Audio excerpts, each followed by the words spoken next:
कैसे हैं आप सभी लोग। एक बार फिर से स्वागत है आपका हमारे YouTube channel study with Yogesh में। तो कल आप लोगों का पटवारी का एग्ज़ाम कंप्लीट हो ही गया। एक दौर जो एक लंबे समय से जिस चीज़ का इंतज़ार था वो एंड हो चुका है, ठीक है। और इसमें कई चेहरों पे मुस्कान है, कई चेहरे निराश हैं, कई चेहरे संतुष्ट हैं। मतलब कि आप समझ पा रहे होगे तीनों को कैसे डिफ्रेंशिएट करें। कई चेहरों के फेस पे मुस्कान है, ये काम मतलब उनको ये लग रहा है कि उनका सिलेक्शन हो जाएगा, ठीक है। अच्छी बात है, होना भी चाहिए। और अब ये तो मतलब सार्वभौमिक सत्य है कि एक ही परीक्षा में सभी परीक्षार्थी सफल हो जाएं, ये संभव नहीं है, ठीक है। दूसरा, कई चेहरों में जो है अपने आप में निराशा है। उनको पहले ही लग चुका है कि हम लोग तो यार इस एग्जाम से बाहर हो ही गए हैं, हमारा इसमें सिलेक्शन नहीं हो सकता है, ठीक है। तीसरा, बच्चों एक ऐसे छात्र भी जो संतुष्ट हैं, जिनका नया नया एग्जाम था, एक आध बार दिया था, जो सिली मिस्टेक करके आए हैं, उनको लग रहा है कि कोई बात नहीं, इस बार नहीं तो नेक्स्ट टाइम हम लोग कर लेंगे, हमारा कॉन्फिडेंस बूस्टअप हो गया। मतलब इस टाइप की कैटेगरी के भी छात्र, यानी तीनों श्रेणी के जो इसमें छात्र हैं वो अपने आप में हैं, ठीक। अब देखिए मेन चीज क्या है, पेपर को आपने पूरा रीड करके, एनालिसिस करके, हर चीज को देख के जो भी किया होगा, इसका कट ऑफ का अनुमान लगा पाना बहुत मुश्किल है अपने आप में, क्योंकि ये जिले के हिसाब से है और जिले के हिसाब से अलग अलग जिलों में अलग अलग सीट हैं, और इसमें नंबर ऑफ कैंडिडेट अलग अलग जिले में अलग अलग हैं, और कैटेगरी के हिसाब से भी है। तो कहीं ना कहीं ये मान के चले एग्जैक्ट बता पाना मुश्किल है। लेकिन हाँ, जो पेपर है वो मिनिमम 75 तो मांगता ही मांगता है, जितना मैं समझ पा रहा हूं मिनिमम 75 तो मांगता ही मांगता है, और इससे ऊपर कट ऑफ जाएगी। मतलब ये नहीं कि अब 75 ही 74 भी जा सकती है, ऐसा नहीं, लेकिन 75 से नीचे बहुत मतलब अपने आप में मान के चले एक भाग्य की बात हो जाएगी, ठीक है। ये सच है बच्चों, क्योंकि पोस्ट कम है और नंबर ऑफ कैंडिडेट भी काफ़ी हैं। और इसका ये भी मतलब नहीं है कि आप 75 से कम का मतलब 73 है तो आप उम्मीद छोड़ दीजिए, ऐसा कुछ नहीं है। लेकिन एक जो होता है ना श्योरिटी, 80 प्लस और 78 प्लस 79 और 77, कहीं इसके समथिंग मुझे लग रहा है कि कहीं कट ऑफ आ सकती है। बाकी वो तो चलो जो भी होगा देखा जाएगा। और हाँ, अगर आपका फिजिकल में नाम आता है, ठीक है, फिजिकल के लिए, तो आप जरूर जाइएगा, क्योंकि एग्जैक्टली मार्क्स बताएगा नहीं आपको कि फिजिकल में हमने कितने तक के बच्चों को बुलाया है। तो हो सकता है कि कई लोग जो है पहले ही आपसे कह दें हमारे 80 हैं, 85 हैं, हमारे 90 हैं, और आपको फिजिकल में जाने से रोका जाए। तो ऐसा मत करना। अगर आपका फिजिकल में आता है तो आप जरूर जाइएगा उसमें, ठीक है। हाँ, अगर आपको ये लगता है कि यार फिजिकल में मेरे कुछ ज़्यादा ही कम नंबर में आ गया, तो फिर थोड़ा सा सस्पेंस रह सकता है, वरना एक औसत स्कोर के आधार पर फिजिकल में जरूर जाना है, ठीक है। अब देखिए, एक चीज मैंने आपसे कही थी, यूकेपीएससी हर एग्जाम में अपने आप में टर्न मारता है, यानी गूगली फेंकता है, और आप क्लीन बोल्ड हो जाते हैं वहां पे। मैंने एक चीज बहुत पहले से एनालिसिस की है, जब जैसे उत्तराखंड में जब से एग्जाम हो रहे हैं, वनडे एग्जाम हो रहे हैं, और स्पेशली यूके ट्रिपल एससी को जब से पैटर्न मिला एग्जाम कराने का, मैं स्टडी करता था, मैं रीड करता था। एक चीज़ वो ये थी, यूके ट्रिपल एससी ने अपना पैटर्न नहीं चेंज किया कभी परीक्षा का। यानी उसने क्या किया, जिस तर्ज पे प्रश्न पूछता था उसी को डीप करता गया। यानी बच्चों को उसने क्या कर दिया, जैसे आपने इतिहास के क्वेश्चन पूछे उत्तराखंड के 10, नेक्स्ट एग्जाम में फिर 10 पूछेगा उससे डीप, नेक्स्ट एग्जाम में फिर 10 पूछेगा उससे डीप, नेक्स्ट एग्जाम में फिर 10 पूछेगा उससे डीप। तो एक ऐसा माहौल क्रिएट हो गया तैयारी करने वाले छात्रों के बीच कि उनको लगा ना इस किताब से भी लेना है, इस किताब को भी लेना है, यहां से भी पढ़ना है, वहां से भी पढ़ना है, इसको भी उठाना है। तो ये आज से नहीं, पिछले 7-8 सालों से आपने नोट किया होगा, ये सब चल रहा था यहाँ पे इसी तरीके से क्वेश्चन पूछे जाते हैं। बट अब यूकेपीएससी के पास क्योंकि एग्जाम आ गया, यूकेपीएससी के पास एग्जाम आने का सीधा सीधा आप मतलब ये समझ लीजिए कि जैसे ही यूकेपीएससी एग्जाम करा रहा, वो हर एग्जाम को आपके पैटर्न को बदल देता है। यानी बदलने का ये मतलब नहीं कि वो ऐसा कुछ पूछ दे कि बहुत अनोखा हो, लेकिन हाँ, आपको अपनी तैयारी के साथ साथ जब आप एग्जामिनेशन हॉल पे जाते हैं, वहां पे ऑन द स्पॉट करने वाली कई चीजें होती है जो ऑन द स्पॉट आप सॉल्व कर सकते हैं। जैसे कल एक क्वेश्चन आया था, वो स्टेशन पे समुद्र तल से ऊंचाई वाला, उसको क्या, अब बताओ कहाँ पढ़ के जाओगे इसको, इसके लिए कोई किताब नहीं होती बच्चों। ये तो आपका एक मतलब नॉर्मल सा नॉलेज है, अगर है तो है, नहीं है तो नहीं। तो कई बच्चे ऐसे क्वेश्चन के लिए भी किताब ढूंढने लग जाते हैं, इससे कुछ नहीं। तो आप आगे आने वाले एग्जाम के लिए आपको सीख लेने की बहुत जरूरत है। और ये मत समझना कि यार हमारा पटवारी का एग्जाम अच्छा नहीं हुआ तो हम लूट गए, हम बर्बाद हो गए, हम कहीं के नहीं सर रहे, सर हमें बचा लीजिए। ऐसा कुछ नहीं है बच्चों, परीक्षा है और परीक्षाएं होते रहती। एक जो ग्रुप है, एक दल है जो हमारे साथ ही, हमारे बीच से ही तो निकलेगा ना। अब आप बताइए 450, 550 जितने भी पोस्ट हैं उसमें उतने बच्चों का सिलेक्शन तो होगा ही, वो भी तो आप लोगों के बीच से ही हैं। चलो ठीक है, इस बार उनका नंबर आएगा, नेक्स्ट टाइम आपका आएगा, उसके नेक्स्ट टाइम फिर किसी और का आएगा। ये तो चलते रहने वाली ये परीक्षाएं हैं। और ये परीक्षा जो है, किसी भी छात्र को ये हमेशा ध्यान में रखना चाहिए कि अगर उसका एक एग्जाम में सिलेक्शन नहीं हो पाता है तो उसको अपनी कमियों पे काम करना है। यार कहाँ कमी रहेगी थी। और मैं आपको ये बता रहा हूँ, आप कल के पेपर को देख के अपनी स्ट्रेटेजी 22 के पेपर के लिए या फॉरेस्ट गार्ड के लिए आगे कनिष्ठ सहायक का तो खैर फिर वो कल से क्लासेस शुरू हो जाएंगे, ठीक है। कल 10 जनवरी है, कल से पूरे के पूरे नए पैटर्न पे आपका यूकेपीएससी के नए पैटर्न पे उस पर क्लासेस शुरू हो जाएंगी। और आप ये मत समझना कि 22 तारीख को फॉरेस्ट गार्ड है या आगे फ्यूचर में दूसरा एग्जाम है उसके लिए हम कल के पेपर के अकॉर्डिंग अपनी स्ट्रेटेजी को बदल दें, कुछ नहीं मिलेगा, कुछ फायदा नहीं होगा। आपको जो आता है, जितना आपको कराया गया है, जितना आपको पढ़ाया गया, आप उसी पे डटे रहिए, क्योंकि उसको चेंज करने का मतलब आप ना इधर के ना उधर के। यही चीज मैंने पुलिस के एग्जाम के बाद भी कही थी। हुआ क्या बताओ, उतने लोग करंट अफेयर कहते रहे, क्या आया करंट अफेयर से? 2-3-4 क्वेश्चन आ गए, वो भी आपको आते ही होंगे, एक आध नहीं भी आएंगे तो छोड़ दिया होगा। रीजनिंग 3-4-5 क्वेश्चन रीजनिंग के आए थे, उसमें 3-4 क्वेश्चन तो करने लायक थे, ऑन द स्पॉट होते। देखो आप कहते हैं ना रीजनिंग पढ़ा दो, डायरेक्शन वाला क्वेश्चन उसमें नॉर्मल सा था। वो जो एक आध क्वेश्चन उसने थोड़ा सा टिपिकल पूछे थे। अब बच्चों वो क्या पूछेगा रीजनिंग में, इसके लिए हम 1 घंटा 2 घंटा 2-3 दिन 4 दिन की क्लास को बर्बाद नहीं कर सकते। वो आपको वहीं पे करना होगा। नहीं आता तो आप उसको छोड़ दीजिए, कोई बड़ी बात नहीं, क्योंकि रीजनिंग का इतना बड़ा रोल नहीं है जितना आप लोग समझते हैं। हाँ, इसने क्या किया, कल जैसे आपको पॉलिटी के क्वेश्चन ज्यादा पूछ दिए। मैंने जैसे एक वीडियो बनाई थी आपकी पुलिस कांस्टेबल का जब पेपर था उसके जस्ट पहले दिन, और मैंने ये लिखा था कि 1 नंबर के लिए आप 16 मिनट की वीडियो देख लो, 1 नंबर आएगा ही आएगा उसमें से। उस वीडियो से कल 3 नंबर आ गए, 3 नंबर के क्वेश्चन उससे आगे, वो पंचायती राज वाले से जो क्वेश्चन थे, ठीक है। तो ये जैसे कल उसने पॉलिटी पूछी है, कई लोग सोचेंगे पॉलिटी पढ़ते हैं, पॉलिटी, ऐसा न हो कहीं कि वो नेक्स्ट एग्जाम में आपसे जियोग्राफी ज्यादा पूछ दे, ठीक है। उसका कोई भरोसा नहीं कि आपको कहाँ पे वो मतलब क्लीन बोल्ड करे, क्योंकि अगर वो पहले ही सिमिलर पैटर्न रखेगा तो फिर आप वैसे ही हो जाओगे, फिर परीक्षा का अर्थ नहीं समझ पाओगे।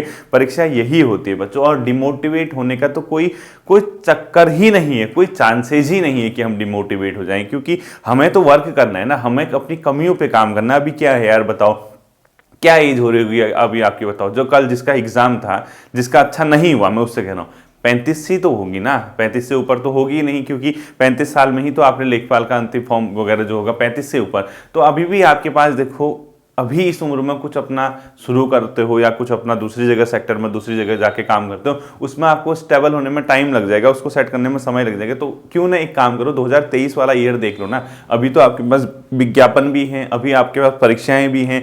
होता क्या है, इंसान को निराशा कब लगती है सबसे ज्यादा जानते हैं आप?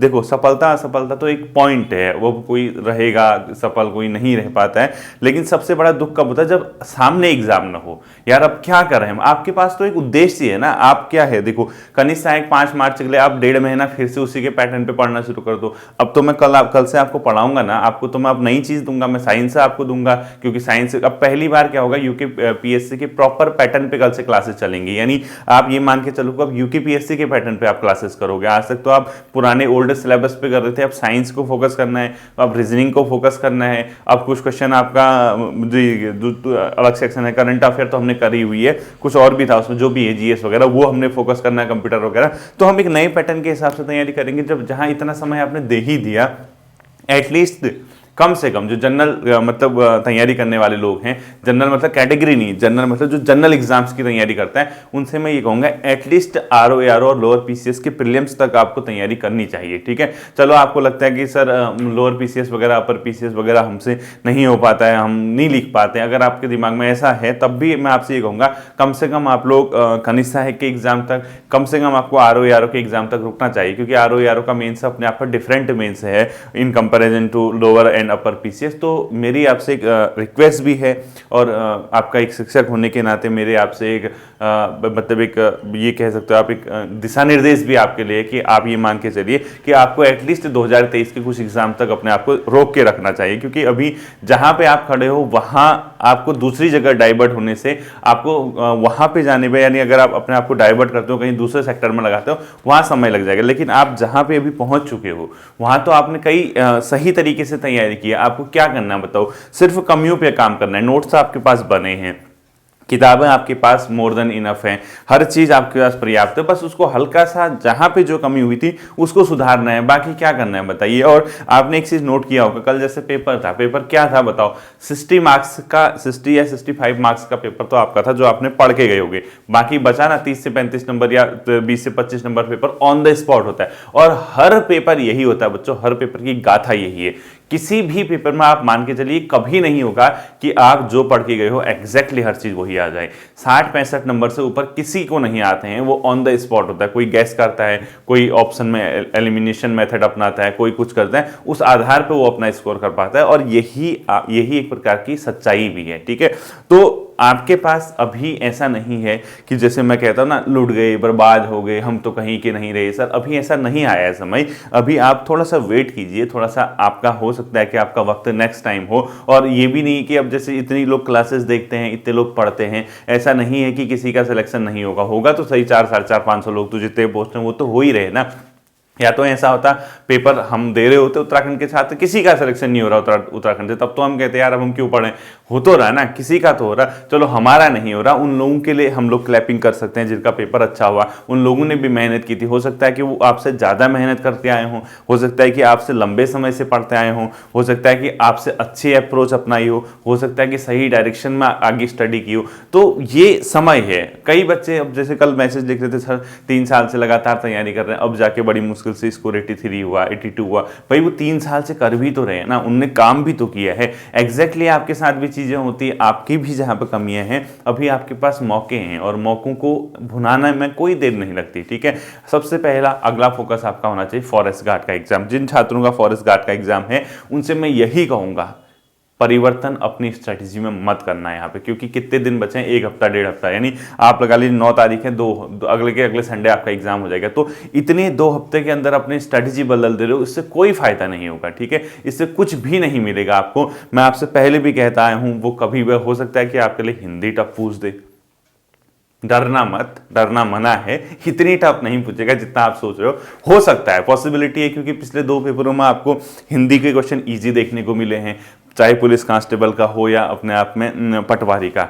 हो सकता है इस बार गूगली आपके लिए हिंदी में फेंकी जाए, बाकी सब इजी कर दे, यानी हिंदी में आपको 15, 13, 12 नंबर से ऊपर न बढ़ने दिया जाए, ऐसा विलोम शब्द पूछ दे, ऐसा तत्सम शब्द पूछ दे, ऐसा पर्यायवाची पूछ दे, आपकी पेनी ने की चल रही हो। तो इसका ये मतलब नहीं कि आप चीज़ों को बदल दो, चीज़ों को पढ़ना अपने तरीके से इतनी जल्दी चेंज कर दो, कोई फायदा नहीं है। ठीक है, आप इजीली पढ़िए। आप हिंदी 20 नंबर आपके पेपर है, जैसे कल पेपर आया था, नॉर्मल आई थी। उत्तराखंड में आपसे कह रहा हूँ कि ऐसा कुछ नहीं पूछता यूपीपीएससी, थोड़ा सा उत्तराखंड के जो क्वेश्चन होंगे वो ऐसे ही पूछेगा। मैं आपसे देखना वो कैसे क्वेश्चन पूछता है। अगर आप तैयारी करने वाले हैं, आप निरंतर तैयारी कर रहे हैं, अगर 40 नंबर की उत्तराखंड है, 30 नंबर की उत्तराखंड वो सबके लिए खोल देता है, मतलब सभी बच्चे उसको 30 नंबर की उत्तराखंड कर लेते हैं।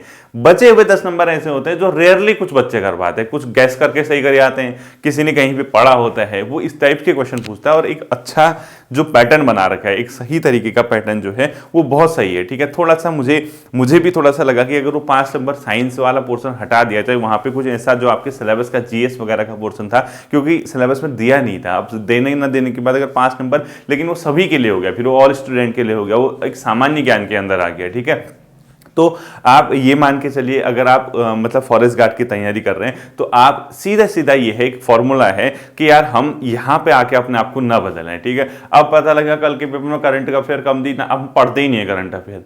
अभी तो उम्मीद पूरी बाकी है, अभी तो पूरी आशाएं बाकी है। कहाँ पूछे गए नोबेल अवार्ड अभी तक, कहाँ पूछा गया दादा साहब फाल्के अवार्ड अभी तक, कहाँ पूछा गया सरस्वती सम्मान, कहाँ पूछा गया व्यास सम्मान, कहाँ पर पूछा गया है आपका ये जो गीतांजलि श्री जी को मिला था। ठीक है, ये कुछ तो पूछे ही नहीं गए, ये तो अभी पूरा स्कोप है आपके पास, भरपूर स्कोप है। तो करंट अफेयर मैं तो कुछ कराऊंगा नहीं, मैंने तो मोर देन इनफ, मैंने आपसे पहले भी कहा कि बहुत आपके पास कंटेंट पड़ा है, बहुत ज़्यादा चीज़ें आपके पास पड़ी है, वो नई कुछ चीज़ें नहीं करनी। आपने पटवारी का एग्जाम भी दिया होगा, आपका फॉरेस्ट गार्ड का एग्जाम भी है, तो आप करंट अफेयर पर डटे रहो। आएगा आएगा, नहीं आएगा तो किसी को नहीं आएगा, सिंपल सी बात है। आएगा तो उसी में से आएगा, नहीं आएगा तो फिर किसी को नहीं आएगा। तो आप कॉम्पिटिटिव एग्जाम को कॉम्पिटिटिव एग्जाम की तरह, ठीक है, हिंदी का पोर्शन थोड़ा सा, क्या पता, मुझे लग रहा है, अब आप कहोगे नहीं सर आपको अगले आपने तो कहा था ऐसा आएगा, वहां तो इजी आ गई। हो सकता है हिंदी आपके लिए हल्का सा स्लाइटली हार्ड हो, किसके कंपैरिजन में, पटवारी और अपने आप में पुलिस के एग्जाम के कंपैरिजन में हो सकता है, पॉसिबिलिटीज है। तो इतना भी टफ नहीं होगा कि आपको आए ही नहीं। ठीक है, तो ग्रामर जो हिंदी का है, व्याकरण है, वो अच्छे से तैयार करके जाना फॉरेस्ट गार्ड के लिए। स्पेशली पहला वाला चैप्टर जो वर्ण व्यवस्था, वर्ण वगैरह वाले ना, वर्ण हो गया, व्यंजन वगैरह वाले, ये जो चैप्टर है, इसको सही तरीके से आप लोग तैयार करके जाना। संभावित है कि वहां से 2-3 क्वेश्चन वो पूछ दे बैक टू बैक। ठीक है, बैक टू बैक मैं कह रहा हूँ, पहला भी उससे, दूसरा भी उससे, तीसरा भी उससे, कुछ ऐसा बैक टू बैक पूछ दे। ठीक है, बाकी आपने देखो कई बार क्या होता है, मैं एक चीज हमेशा आपसे कहता आया हूँ, कभी पेपर जब हम करते हैं, कई क्वेश्चन होते हैं कि हमें नहीं आ पाते। कल आपका एक सूर्यकांत त्रिपाठी जी वाली लाइन आई थी, उसमें मैंने अगर आपसे एक कहा था, मैं कहूँगा नहीं कि वो हमेशा सही बैठता, लेकिन मैंने अगर आपसे एक चीज़ ध्यान थी, मैंने आपसे कहा था कि जब कभी ऐसा चीज़ आए आपको ऑप्शन में न दिखे आपका सिलेबस का टॉपिक, तो उसमें आप देखना 2 ही सिलेबस के टॉपिक थे, एक सूर्यकांत त्रिपाठी निराला जी, दूसरे मंगलेश डबराल। अब वो रचना 2 जो अदर ऑप्शन थे वो एलिमिनेट करने वाले थे, क्योंकि वो आपके सिलेबस का हिस्सा नहीं थे। वो कब, जब आपको गैस करना हो क्वेश्चन में, ऐसा नहीं कि मेथड हमेशा बैठेगी। मैं आपसे पहले भी कहा था, कई बार कह चुका हूं इस चीज को, ठीक है। मंगलेश डबराल जी ऐसी रचनाएं नहीं करते थे, वो तो काव्य वाली रचना होगी, ठीक है। मंगलेश डबराल तो कहानी संग्रह, ये वो व्यंग्यात्मक चीज, इस टाइप की चीज लिखते थे। लेकिन जो सूर्यकांत त्रिपाठी निराला एक ही ऑप्शन बचता था, वो एग्जैक्टली उसमें बैठ रहा था एलिमिनेशन मेथड के माध्यम से, जो मैंने आपको बताया था। आप इस तरीके की एक अप्रोच अपना सकते हैं अगर आपको क्वेश्चन की ओर जाना ही है तो। सही नहीं बैठेगा, लेकिन अगर जाना है तो इस तरीके से कर सकते हो, तो वो क्वेश्चन उस तरीके से भी सही हो सकता था, वो मैंने आपको पहले बताया, ठीक है। बाकी जैसे फॉरेस्ट गार्ड का एग्जाम है, अब वो हो सकता है कि क्योंकि 12वीं का है, देखो पैटर्न में कैसे समझ पा रहा हूं, ठीक है। मैं ध्यान से सुनना, मैं क्या कहना चाह रहा हूं। पुलिस कांस्टेबल का एग्जाम था 12th क्वालिफिकेशन का, ठीक है। यानी इसमें बीएससी नहीं, साइंस आर्ट सारे छात्र थे।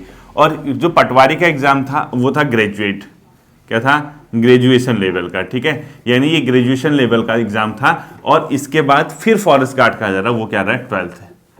कहीं ऐसा ना हो इसको इसी के साथ बिठा दे वो, यानी ये कहने का ये मतलब है, कहीं इस प्रकार की चीज ना हो कि जीएस के पोर्शन को फिर हल्का कर दे, जीएस वगैरह, और रैंडम चीजें उठा दे। मतलब रैंडम का मतलब कुछ क्वेश्चन कंप्यूटर के, कुछ करंट अफेयर के। और ध्यान रखना, मुझे ये लग रहा कि हो सकता है कि फॉरेस्ट गार्ड में आपके करंट अफेयर ज्यादा आए, लग रहा है मुझे, ठीक है। मतलब मैं ये नहीं कह रहा हूं कि ये आएगी और आप कहोगे सर अब हम क्या करें, फिर हमें क्या करना चाहिए। कुछ नहीं करना, कुछ स्पेशल नहीं करना है, कुछ अलग सा नहीं करना है। सिंपल सी बात है, जो पढ़ा है उसको वहीं एग्जामिनेशन हॉल तक आपको लेके जाना है। आएगा उसी में से आएगा, नहीं आएगा तो फिर किसी को नहीं आएगा, सिंपल सी बात है, ठीक है। तो हो सकता है कि क्योंकि 12th क्वालिफिकेशन है, नन्हे मुन्हे बालक हो, और जॉब भी आपको कहाँ करनी है, फॉरेस्ट में करनी है। फॉरेस्ट में नहीं, वन विभाग में, यानी अपने आप में आपको जंगल का एक प्रकार का राजा बनना है। तो 12वीं तक की क्वालिफिकेशन के एग्जाम के आधार पर अगर आप पैटर्न देखोगे, हो सकता है कि इसमें जीएस फिर आपकी नगण्य के रूप में आ जाए, यानी कम दिखे। या आपका हो सकता है कि पॉलिटी की जगह ज्योग्राफी के क्वेश्चन ज्यादा आए। तो मतलब मान के चलो, आप कहोगे सर हम क्या कर रहे हैं, कुछ अनोखा कर रहे हैं।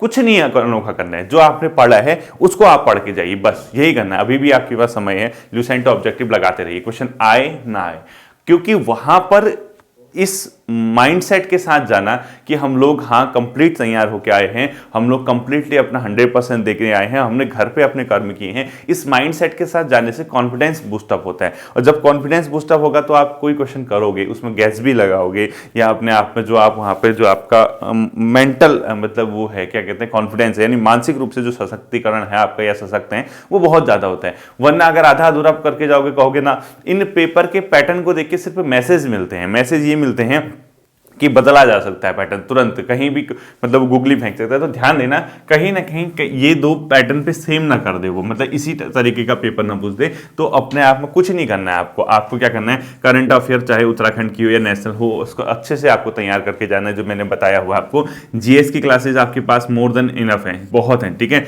हो सकता है कि कुछ क्लासेज में करा दो, लेकिन मुझे लगता नहीं बच्चों फिर इस टाइम पे कुछ फायदा है उसका, क्योंकि वो आपको ऑलरेडी आ जाएंगे। आप देख लेना, मैंने परसों भी कहा था कि जीएस वो इतना अलग से नहीं पूछेगा, ठीक है, यानी उसी में से बन जाएगा, काम बनना होगा। तो इसके अलावा कंप्यूटर मैंने जो फोल्डर करा रखी है, कंप्यूटर का फोल्डर अच्छे से देख के जाना, कल भी उसमें क्वेश्चन आए थे, कंप्यूटर के लगभग सारे क्वेश्चन आए थे। इसके अलावा देखना कंप्यूटर तो करंट अफेयर, जीएस, कंप्यूटर, और इसके अलावा आपको रीजनिंग का पोर्शन, रीजनिंग के लिमिटेड चैप्टर हैं, वो उनको उसी तरीके से करके जाओ, जैसे प्लस को माइनस, माइनस को ये वो कहा जाए वाला, वो आ चुका है अब 2 बार। अब मुझे नहीं लगता कि वो इस बार आने वाला। आपको कैलेंडर आ चुका है, अभी नहीं आया, हो सकता है कि इस बार आपका कैलेंडर देखने को मिल जाए। आपका डायरेक्शन वाला भी आ चुका है, रक्त संबंध भी नहीं आया, हो सकता है इस बार रक्त संबंध देखने को मिल जाए। तो कुछ अनोखा या कुछ डिफरेंट ट्राई करने से कोई फायदा नहीं होने वाला है। आप उसी तरीके से जाइए जो मैंने आपको बताया हुआ है, ठीक है। और आप सभी छात्रों को, मेरी फॉरेस्ट गार्ड के जो भी छात्र हैं, उनको सभी छात्रों को मेरी शुभकामनाएं हैं, ठीक।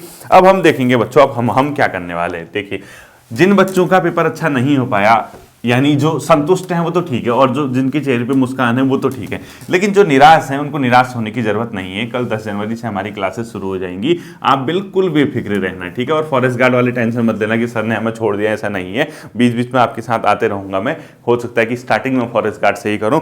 तो कल से जो जूनियर असिस्टेंट की तैयारी करना चाह रहे हैं, कनिष्ठ सहायक वाली, ध्यान से सुनना, कल से जो जूनियर असिस्टेंट कनिष्ठ सहायक वाली तैयारी करना चाह रहे हैं वो ध्यान से सुनना। और इसी के साथ साथ ये क्लासेस के साथ साथ आरओ और एआरओ की क्लासेस, ये यानी ऐसे छात्र जो आरओ एआरओ की तैयारी और कनिष्ठ सहायक की तैयारी, जूनियर असिस्टेंट की तैयारी करना चाह रहे हैं वो ध्यान से सुनना, ठीक। पटवारी हो गया, पुलिस कांस्टेबल हो गया, जैसा हुआ वो बात की बात है। जिसके चेहरे पे मुस्कान नहीं आ पाई है, जिसको आत्मसंतुष्टि नहीं मिली, वो जो निराश है, उससे मैं कहूंगा कि बेटा अभी इतना भी समय नहीं हुआ है कि तू इतनी जल्दी निराश हो जा, वक्त तेरा भी आएगा।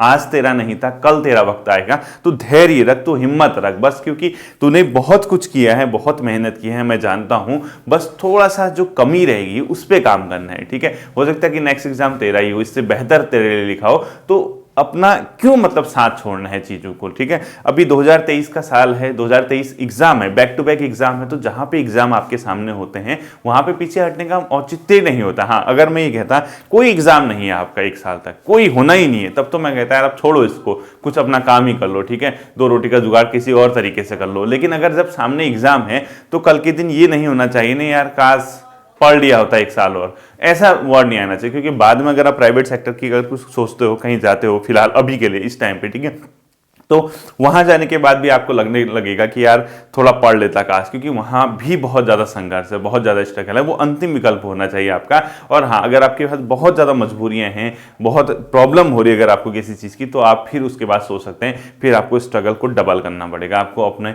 भरण पोषण के साथ, पारिवारिक भरण पोषण के साथ फिर तैयारी करनी पड़ेगी, ठीक है। अब देख लीजिए अपने अपने स्तर से क्या आपका मतलब क्या कर सकते हैं, ठीक। आरओ एआरओ की क्लासेस के लिए मैं आपको डेली बता दूंगा कि आपको कहां से क्या क्या पढ़ना शुरू करना है, ठीक है।